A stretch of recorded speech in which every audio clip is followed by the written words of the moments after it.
Okay, జై Gurudev. Part 3 English. Part 1లో part 2లో కూడా హెల్పింగ్ వర్బ్స్ గురించి నేర్చుకున్నాం. పార్ట్ 1లో 24 హెల్పింగ్ వర్బ్స్ని ఎలా ఉంటాయి, అవి ఎలా ఐడెంటిఫై చేయాలని నేర్చుకున్నాము. ఈ 24 హెల్పింగ్ వర్బ్స్ని 14 బీ ఫార్మ్స్, 10 హెల్పింగ్ వర్బ్స్కి ఎలా డివైడ్ చేస్తామని తెలుసుకున్నాం. అలాగే పార్ట్ 2లో ఈ 24 హెల్పింగ్ వర్బ్ యొక్క నెగటివ్ ఫార్మ్స్, కన్స్ట్రక్టెడ్ ఫార్మ్స్ తెలుసుకున్నాం. ఇక పార్ట్ 3లో ఏ టెన్స్లో ఏ హెల్పింగ్ వర్బ్ ఎలా వాడతాము. సో టెన్సెస్ వైజ్గా ఈ 24 హెల్పింగ్ వర్బ్స్ని డివైడ్ చేయడం నేర్చుకున్నాం. ఇంకొక 2 క్లాసెస్ ఉంటాయి హెల్పింగ్ వర్బ్స్ సంబంధించి.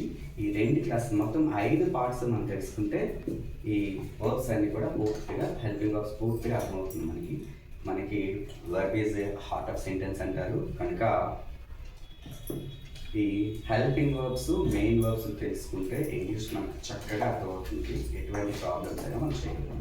ఓకే, ప్రెజెంట్ టెన్స్లో ఉన్నటువంటి హెల్పింగ్ వర్బ్స్ ఏంటి అంటే first do or does. Do does present tense form అవుతాయి. దీనికి పాస్ట్ టెన్స్ ఏంటంటే did and am are is a present tense helping verb అయితే దీనికి was, am, is, are present tense అయితే was were past tense లో మనం పెట్టవచ్చు. అలాగే has, have present tense సంబంధించినటువంటి helping verb అయితే had past tense సంబంధించినటువంటి helping verb అవుతుంది.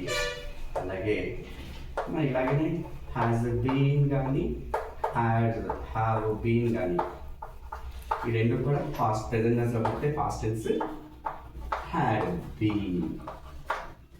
ఓకే, అలాగే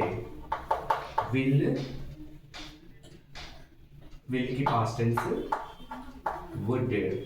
అలాగే షెల్కి పాస్ట్ టెన్స్ షుడ్. మళ్ళీ ఒకసారి చెప్తున్నాను చూడండి. డూ డస్కి past tense did. Am is ఆర్కి past tense was were. Has have past tense had. Have been has been past tense had been. విల్కి పాస్ట్ టెన్స్ వుడ్. అలాగే shall past tense should. Shall past tense should. can की past tense could, may की might,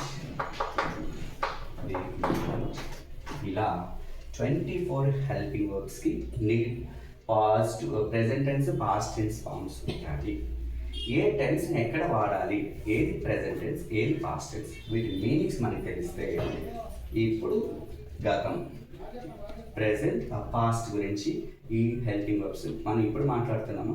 మాట్లాడేసాము అనే విషయం ఈ వర్బ్స్ని చూస్తే మనం identify చేయగలుగుతాము. ఓకే అండి. ఓకే, దీన్ని ఇంకొకరు కూడా మనం పర్టికులర్ కాకుండా ఇంకొకరు చూసుకోవచ్చు. ప్రెజెంట్ టెన్స్ ఫార్మ్స్ ఏంటంటే am, is, are, do, does.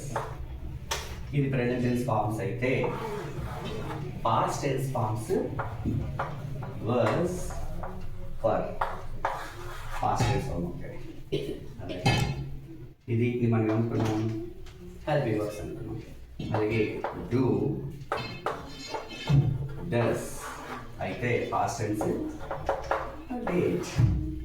అలాగే have has present tense form అయితే పాస్ట్ టెన్స్ హ్యాడ్. వీటిని ఏమనుకుంటాం, సింపుల్గా డూ ఫార్మ్స్ అని మనం అనుకోవచ్చు, వీటిని హ్యావ్ ఫార్మ్స్ అనుకోవచ్చు, వీటిని బీ ఫార్మ్స్ అని కూడా అంటాము. ఓకే, డూ ఫార్మ్స్ అంటే డూ డస్ డిడ్, ఈ మూడింటిని కలిపి డూ ఫార్మ్స్ అంటారు మొత్తాన్ని. అలాగే హ్యావ్ ఫార్మ్స్ అంటే హ్యావ్, హ్యాజ్, హ్యాడ్, వీటిని హ్యావ్ ఫార్మ్స్ అని కూడా అంటారు. బీ ఫార్మ్స్ అంటే do does did, do does did, do does did and am, is, are, was, were, వీటిని బీ ఫార్మ్స్ అని కూడా అంటారు. ఓకే అండి. ఇలా కూడా మనం డివైడ్ చేసుకోవచ్చు. ఎలా అంటే మళ్ళీ ఒకసారి చెప్తున్నాం. హ్యావ్ ఫార్మ్స్ అంటే have, has, had. Do forms అంటే do does did, be forms అంటే do does did, am is sorry, have forms అంటే have has had, do forms అంటే do does, and be forms అంటే యామ్ ఈజ్ వాజ్ వర్. ఇక్కడ two forms వేరేనండి, చూడండి, two forms, have forms, be forms, ఇలా కూడా మనం డివైడ్ చేసుకోవచ్చు. ఓకే అండి. ఇంకొక పాయింట్ ఉందండి ఈ వీడియోస్లో, ఈ 24 హెల్పింగ్ వర్బ్స్ యొక్క మీనింగ్స్ కూడా మనం తెలుసుకుంటే ఇక్కడే క్లోజ్ అవుతుంది. సో ఫస్ట్ మీనింగ్ చూద్దామండి. 24 హెల్పింగ్ వర్బ్స్లో డూ అన్నా, డస్ అన్నా ప్రెజెంట్లో, అలాగే యామ్ అన్నా, ఈజ్ అన్నా ప్రెజెంట్లో, ఆర్ అన్నా, ఓకే, అలాగే హ్యావ్ లేదా హ్యాస్ ఏమన్నా, ఇవన్నిటికీ అర్థం కలిగి ఉండటం.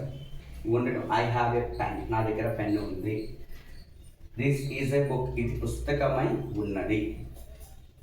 ఇలా am is was were, do does, have has అంటే ఇప్పుడు కలిగి ఉండడం. అలాగే పాస్ట్ టెన్స్లో వాజ్, వర్, ఆర్ డిడ్, అది హ్యావ్, వీటి అర్థం కూడా ఉండడమే, గతంలో కలిగి ఉండేది. ఓకే, వాజ్ వర్ అంటే గతంలో కలిగి ఉండేది, డిడ్ అన్న గతంలో, హ్యాడ్ అని కాదు.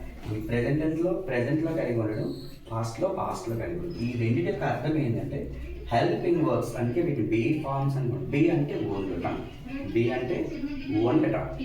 కలిగి ఉండటం. అది do does, am is, have has been, have been, was were, did, had, ఈ అన్నిటికీ కలిపి బీ ఫార్మ్స్. మనం 14 బీ ఫార్మ్స్ నేర్చుకున్నాం కదా.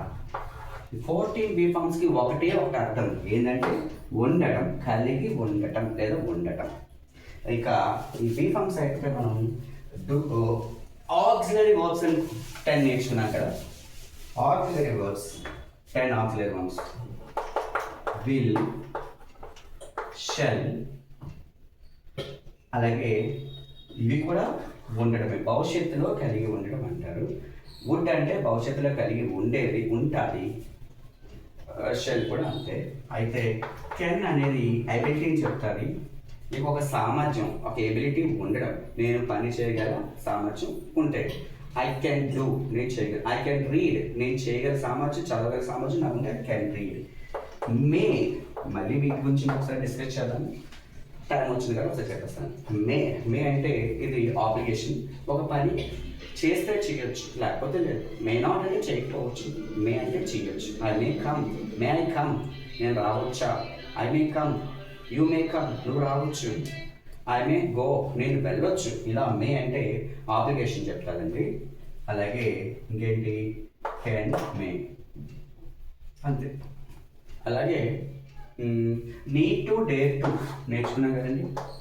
Need to, dare to, vote to, have to, use to, want to. ఒక్కొక్క దాని గురించి ఒక్కొక్క వీడియో చేద్దాం భవిష్యత్తులో. జస్ట్ అలా మీనింగ్ తెలుసు. నీడ్ టు అంటే చేయవలసిన అవసరం, నీడ్ అంటే అవసరం కాబట్టి చేయాల్సిన అవసరం ఉంది. డేర్ టు అంటే ధైర్యంగా చేయాల్సిన అవసరం ఉంది. ఓట్ టు అంటే బాధ్యతతో చేయాల్సిన అవసరం ఉంది. హ్యావ్ టు అంటే ఇంకా ఆ పని చేయాల్సి ఉంది, కంప్లీట్ కాలేదు. యూజ్ టు అంటే గతంలో ఆ పని చేసేవాటిని, గతంలో ఆ టైంకి పాస్ట్ ఎబిలిటీ చెప్పడం కోసం వాడతారు. పాస్ట్ హ్యాబిచువల్ యాక్షన్స్ వాడడానికి యూజ్ టు వాడతారు. వాంట్ టు అంటే ఒక పని చేయాలని ఉంటే వాంట్ టు వాడతారు. మళ్ళీ ఒకసారి చూద్దాం. కెన్ అంటే ఒక పని చేయగల సామర్థ్యం నీలో ఉంటే కెన్ వాడతాము. మే అంటే ఆ పని జరగచ్చు, జరగకపోవచ్చు, 50-50 ఛాన్సెస్ అయితే మే వాడతాము. ఒక పని ఖచ్చితంగా అవసరం, చేయాల్సిన అవసరం ఉంది అంటే నీడ్ టు వాడతాము. ఒక పని ధైర్యంతో చేయాలి అంటే డేర్ టు వాడతాము. ఒక పని బాధ్యతతో చేయాలి అంటే అవుట్ టు వాడతాము. ఒక పని చేయాల్సిన అవసరం ఉంది, యూ హ్యావ్ టు గో, నువ్వు వెళ్ళాల్సిన అవసరం ఉంది అంటే హ్యావ్ టు వాడతాము. యూజ్ టు అంటే పాస్ట్ హ్యాబిచువల్ యాక్షన్, గతంలో ఆ పని చేసేవాడిని, ఇప్పుడు చేస్తలే. గతంలో నేను రోజు 4 గంటలు లేచేవాడిని, so I used to wake up at 4 o'clock. అంటే 4 గంటలు లేచేవాడిని. Used to work. Want to అంటే ఏదైనా వస్తువు కావాలి. I want to buy a pen. నేను ఒక పెన్ని కొనుక్కోవాలనుకుంటున్నా. ఏదైనా అనుకుంటే వాంట్ వర్క్. ఇలా ఈ 24 హెల్పింగ్ వర్బ్స్కి మనం తెలుసుకోవాల్సింది ఏంటంటే, ఒకటి 14 బీ ఫార్మ్స్కి అర్థం. బీ ఫార్మ్స్ అని అనుకున్నాం కదా, ఉండుట అని అర్థం వస్తుంది. అలాగే 10కి ఏంటంటే ఎబిలిటీ వస్తాయి. అది ఇందాక నేర్చుకున్నాం కదా. ఇవన్నీ కూడా మొత్తం 24 హెల్పింగ్ వర్బ్స్ మనం నేర్చుకోవచ్చు. ఈ విధంగా 24 హెల్పింగ్ వర్బ్స్ నేర్చుకోవడం వలన భవిష్యత్తులో ఇంగ్లీష్ అనేది చక్కగా మనకు అర్థమవుతుంది. నెక్స్ట్ వీడియోలో పార్ట్ 4లో మనం కలుగుతాం.